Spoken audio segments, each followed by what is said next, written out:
So yun mga boss, ito, marami akong gustong linawin tungkol sa nano activator na to mga bossing.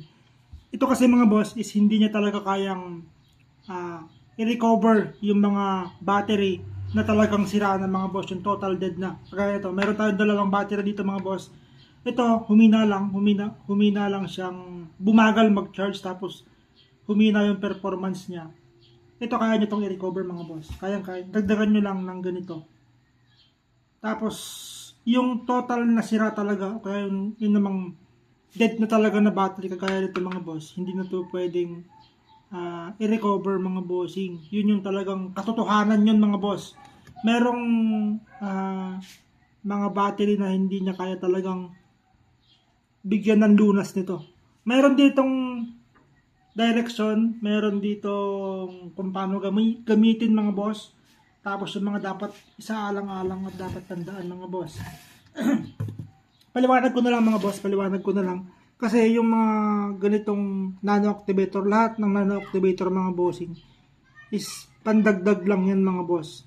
Kapag kasi mga bossing, kukunti na yung laman ng battery nyo, ganito dapat yung idagdag ninyo mga boss.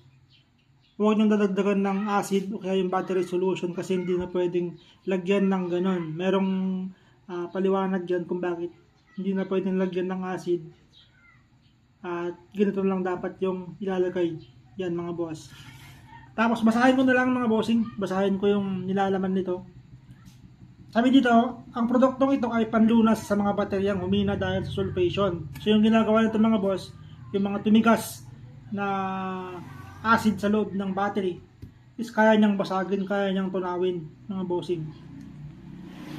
Tapos hindi nito kayang ayusin ang battery na may short circuit sa loob, sunog na selda o tuluyang basag, lasog ng mga lead plates sa loob ng battery. So yun mga boss, malinaw naman na hindi niya kayang ayusin talaga yung mga basag na, may mga nalusaw na, napudpud na ng mga plates, mga selda ng battery ninyo.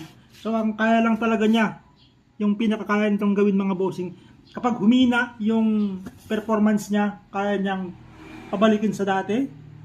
Kapag bumagal ng mag-charge, kaya niyang pabilisin mag-charge. Kapag kakaunti na yung laman, malakas pa, pero kakaunti na yung laman, pwede niyong dagdagan mga boss. Yan. Kaya niyang linisin yung loob ng battery. Hindi yung talagang total linis Halimbawa may mga sulfation na tumigas sa loob. Kaya niyang basagin yun mga boss. Kaya niyang gawing pino ulit. Kaya niyang gawing pino ulit yung laman. Yan mga boss. Ito yung ginagamit ko. Ganito yung ginagamit ko. Yung mga nano-activator na mga nakikita ninyo, pare-parehas lang ng mga bossing. So mayroon din tayong product na ganun. Ayan. Yun lang mga boss.